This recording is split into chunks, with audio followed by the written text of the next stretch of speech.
This video will make you dangerously smart, and you don't have to trust me. You need to listen to Machiavelli's wisdom, absorb it, and trust yourself. This is going to be long. Are you ready? You chase approval as if respect were a door prize. You talk until you run out of breath and then talk some more. You confess motives that people didn't ask for. You apologize for edges they merely imagined. You were taught to flatten yourself so others could roll over comfortably. You were told that goodness requires explanation and that peace requires surrender. The habit appears gentle from the outside but feels desperate on the inside. You learn to carry a nervous hum under your ribs that spikes whenever someone demands an answer, and you provide one quickly, because fast sounds honest and because silence feels like danger. But the more you explain, the more brittle you become, and the more you signal that anyone can purchase your attention with pressure. That is not kindness, that is a sale. Today, you will return that power to its owner. You will exchange a lifetime of reactive speech for a discipline that looks quiet and feels like control. Machiavelli understood it long before social feeds turned the world into a festival of interruption. Authority belongs to the person who chooses the pace, sets the terms, and refuses to be dragged into a performance. You will not become heartless. You are going to become hard to steer without your consent, and once you do, most of the noise that pretended to be urgent will evaporate like mist in the sun. The average person fills every gap with talk. The strategic person treats gaps as instruments. You can feel the difference in your bones the moment you decide not to give the reflexive explanation.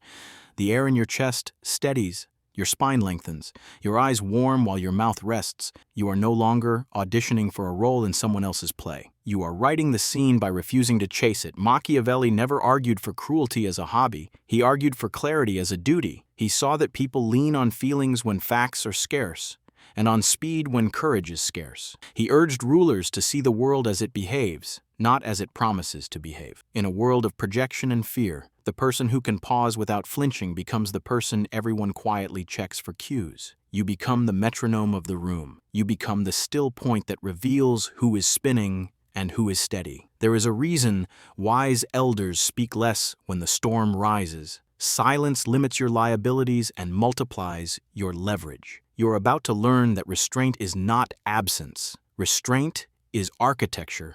Everything begins with frame control. The frame is the story that decides what the facts mean.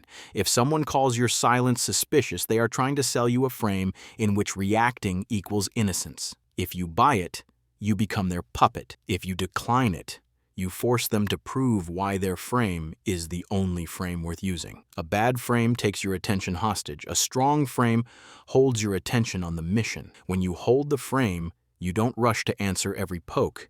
You decide whether the poke belongs to your job or to someone else's boredom. You don't accept the premise that a fast response is a sincere response. You don't pretend that volume equals truth. You locate the question that actually governs the decision, and you answer that one. Most attacks are invitations to argue about impressions. Most worthwhile choices are questions about outcomes. Ask which metric moves, which risk shrinks, which deadline holds, and the fog collapses. When you honor the frame that matters, your critics look like performers juggling plastic apples while you are counting crates in a warehouse. You are not being stubborn, you are being sane. You will feel pressure to explain your restraint, because the average culture worships speed. Speed looks like intelligence. Speed looks like care. Speed looks like loyalty. Speed is often none of those things. Speed can be fear-wearing sneakers. When you slow down without losing warmth, you announce that you are governed by something steadier than gossip. You announce policy, not panic. You announce that you prefer procedures that survive the weather to improvisations that drown in rain. People who run on panic will hate you for this. Briefly. People who run on craft will love you for it. Quietly. You will learn to take delay as medicine instead of insult. Waiting gives nonsense time to fall apart under its own weight. Waiting forces other people to do their own thinking. Waiting saves you from buying a problem you do not own. Delay is not evasion when the clock is on your side and the decision gains quality from oxygen. You are not hiding. You are testing reality for signal. That is the habit of rulers and builders, not the habit of performers. Consider a meeting where a colleague drops a loaded sentence meant to stain your reputation. The average response is to reach for a speech and pour your soul on the conference table. You throw a blanket of words on the spark and hope it kills the heat. It doesn't. It feeds it. People remember the heat, not the facts. The strategic response looks different. You lift your chin, take a single breath, and let the room discover its own shape. You ask one calm question that drags the conversation back to reality. What specific decision is blocked by this claim? If there is no decision, the claim is performance and dies without your heir. If there is a decision, you propose evidence and a deadline, you stop. If someone tries to keep the fire going, they find themselves waving at a wall that will not burn. You are not cold. You are conserving energy for the work that funds everyone's paycheck. The more you practice this, the more people bring you information instead of drama. The building learns that your attention is precious and safe to approach with facts. The building learns that cheap shots lose their flavor around you. You become boring to the wrong people and valuable to the right one. In personal life, the same physics applies. The average person treats intimacy like a demand they must fulfill on command. They overshare and then feel overexposed. The strategic person understands that intimacy is not taxation, it is trade. You share on a timetable that honors trust, not on a timetable that rewards manipulation. If someone pushes for a confession you don't owe, you carry the line that has rescued many of the strongest people I know. I don't owe you authenticity. You can be honest without being naked. You can be generous without bleeding. When a partner or friend attempts to make your boundary the villain, you do not hold a tribunal on your goodness. You hold the line. If they are healthy, they will adjust. If they are not, they will escalate, and their escalation will show you the truth faster than any argument. You are not punishing anyone by protecting your inner world. You are protecting the version of you that can love cleanly, because you did not let the world pick at you until you resented kindness itself. The person who respects their private garden can bring fruit to the market. The person who gives away the soil ends up with weeds and apologies. Online, the terrain exaggerates every weakness. The comments invite you to play whack-a-mole with strangers who never wanted a solution, only a reaction. The average creator fights in the thread and calls it work. The strategic creator designs distance into their workflow. They answer on their own schedule. They do not rent their nervous system to the crowd. When a bad faith jab lands, they consult their standards the way pilots consult checklists. They ask if an answer would raise the quality of the record or simply feed a storm that lives on attention. If the answer is the latter, they let the storm spin without them. If the answer is the former, they answer once, concisely, with verifiable facts, and then return to building. They don't debate their value with people who have none at stake. They don't audition their integrity to anonymous spectators. They give their audience something more valuable than explanations: consistency of craft. The internet rewards novelty today and reliability forever. When you choose reliability, novelty becomes icing instead of oxygen. You stop acting like an intern of your own reputation. You become the executive of your time. You will hear the phrase "never defend yourself" tossed around by people who like slogans, and you will wonder whether it is wise. Here is the grown-up version. Never perform defense for an audience that came for theater. Defend only when the venue is real, the stakes are concrete, and the judge exists. In those moments, you defend once and with evidence, not with emotion. Everywhere else, you let the accuser walk in circles until they are dizzy. Why does this work? Because accusations feed on your energy like ivy on a wall. Starve them, and they slide off. Feed them, and they climb. The insecure want you to narrate your conscience on demand because narration puts them in the director's chair. You will no longer be directed that way. If you need a sentence to carry, let it be this: I show my conscience in my calendar and my outcomes.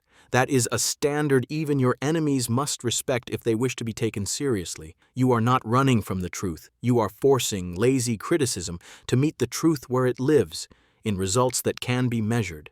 Let's talk about precision cuts. A precision cut is a short, high-quality sentence that ends a sprawl without opening a new front. It is truthful, sharp, and brief. It doesn't beg. It doesn't decorate. It doesn't explain twice. You use it when someone is trying to drag you into a swamp of words. We will decide based on outcomes. That claim lacks evidence. Confidence upsets the insecure. Noted. Pass. No. Every time you drop one of these lines without a flinch, the other side must either elevate to the level of reason or reveal their hunger for spectacle. Precision does not make you a robot, it makes you trustworthy. People learn that your yes is a bridge and your no is a door. They may not like you more at first, but they will trust you faster. You will become the person they text when they need clarity instead of sympathy. There is a special power in refusing to be cornered by a flimsy premise. The world is full of corners. You will learn to walk past them with your shoulders open and your face relaxed. Inversion is another instrument the average person ignores. When someone throws an accusation that carries a hidden assumption, you answer the assumption, not the accusation. They say, if you had nothing to hide, you'd answer right now. You reply, if you were certain, you wouldn't need me to hurry. They say, real leaders talk more. You answer, real leaders listen longer. They say, you're hard to read, expecting you to scramble for a softer shape. You offer the truth. Clarity lives in my schedule and my deliveries. Inversion is not sarcasm. It is a mirror. It shifts the burden where it belongs. It turns theater into a test. You present a surface that does not stick to random paint. If they bring facts, you address them. If they bring feelings to bully facts, you let the feelings cool in the shade of your posture. That posture is composed, not contemptuous. The room feels it. Your allies feel it. Your opponents feel it. Your heart learns to stay where your feet are.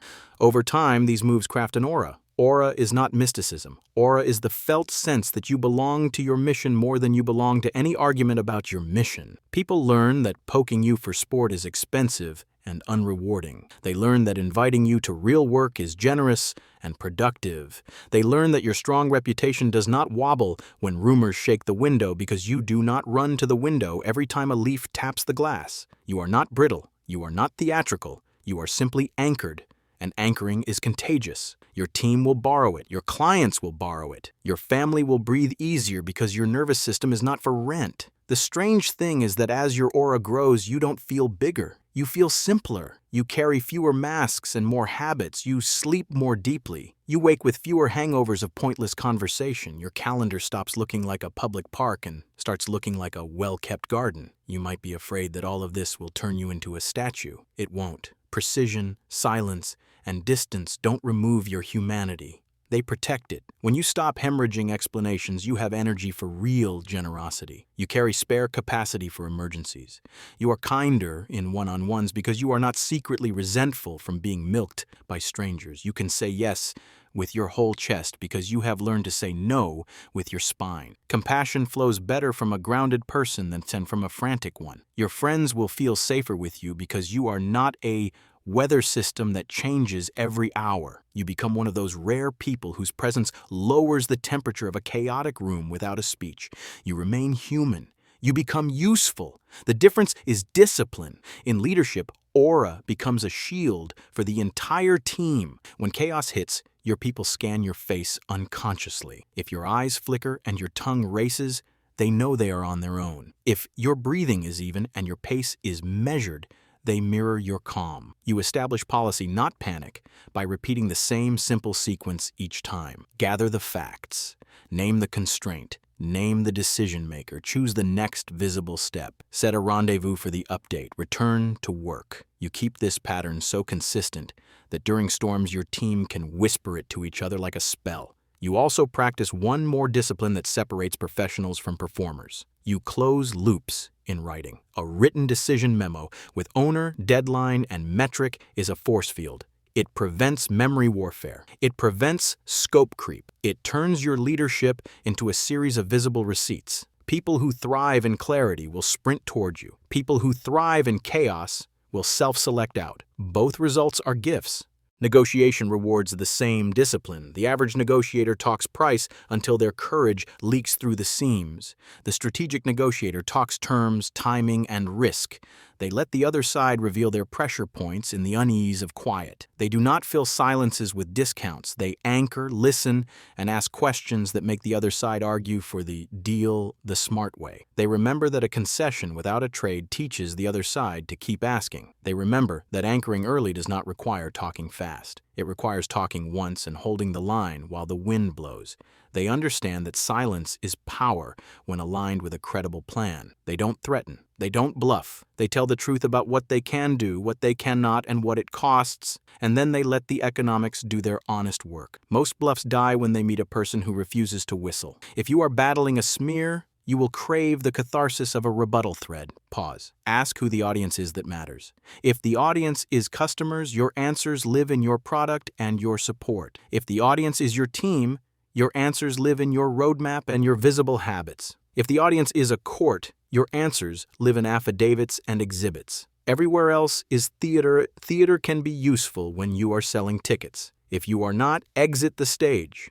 You are not obligated to set yourself on fire to prove you are not made of straw. You are obligated to build the thing you promised, to serve the people who bet on you, and to tell the truth to those who have jurisdiction. That is not cynicism, that is adulthood. The people who want spectacle will call you aloof. The people who want results will call you in the morning. Some people will say this is manipulation. That word is often thrown by those who want your energy on their terms. Refusing to be reactive is not manipulation, it is maturity. Resisting urgency is not cruelty, it is craftsmanship. Declining an argument is not weakness, it is judgment about return on energy. You are not a slave to anyone's pacing, but the mission's pacing. When you own your pacing, you own your day. When you own your day, you own your story. When you own your story, you own your future. The logic is not romantic, but it is liberating. You will fall off the horse sometimes and reply too fast, explain too much, or take a bait on a tired afternoon. Fine. Get back on the horse before the habit hardens again. You are not building a gimmick.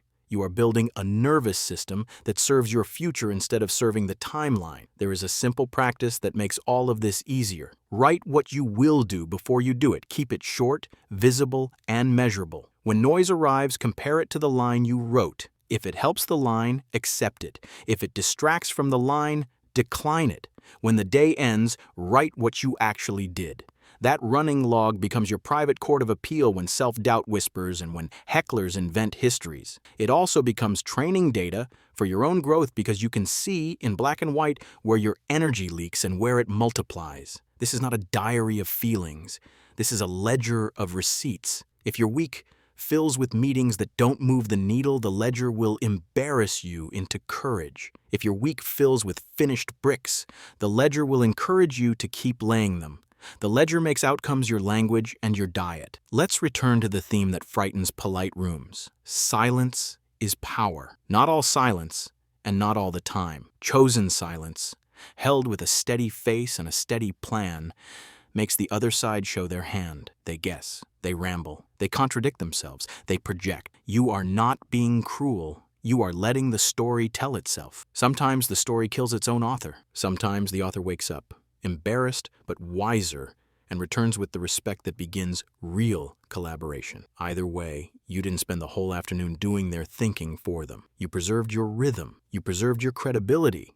You preserved your capacity to help the people who deserve it. Silence used with intention is not withdrawal. It is the ultimate courtroom where reality testifies. You preside not as a tyrant, but as someone who understands that attention is jurisdiction, and you do not give jurisdiction away. A strong life is simple in public and complex in private. You keep your inner world rich, so your outer world can be clean. You do not perform nuance for those who haven't earned it. You present a narrow band in public. Punctuality, clarity, reliability, warmth without gush, boundaries without theater. People come to expect very little drama from you and very high signal. That expectation becomes a moat. The ones who approach you learn to bring data, deadlines, or gratitude. The ones who bring gossip realize your face is a mirror they do not enjoy. You don't punish them. You simply do not give them the stage they wanted. Soon they find another stage. You will lose some optional relationships this way. You will gain capacity for the relationships that build you. That trade pays compound interest. Machiavelli wrote for rulers because rulers could suffer the consequences of sentimentality. You are the ruler of a domain too. Your calendar, your attention, your promises. If you rule that domain well, your world grows orderly at the speed of your decisions. If you rule it badly, your world grows noisy at the speed of your insecurities. The choice is not abstract.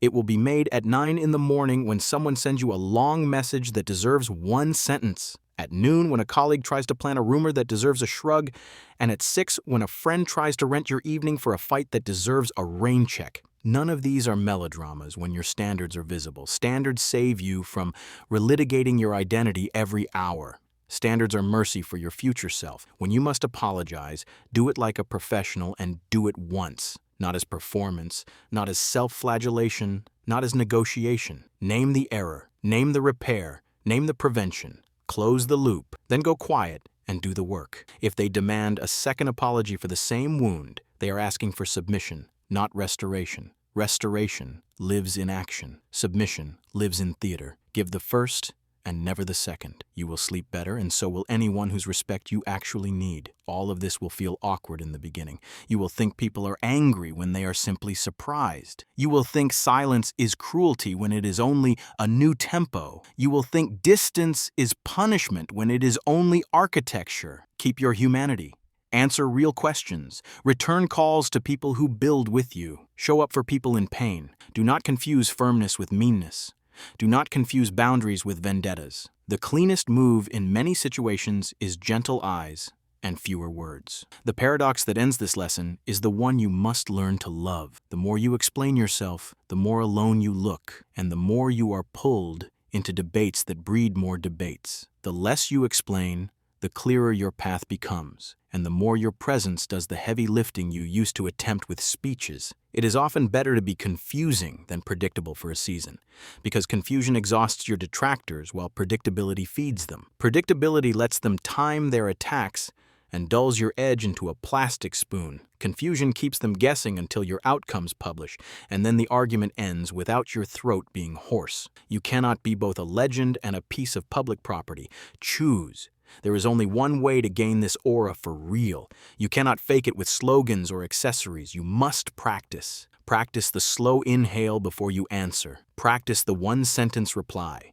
Practice the short answers that refuse the bait. Practice the calendar that honors your best energy hours. Practice the graceful exit from low-value fights. Practice the polite no that protects your yes. Practice the distance that allows people to rise to your standard or fall away without drama. Practice the delay that turns panic into priorities. Practice the habit of writing decisions and shipping the work. Practice keeping promises quietly.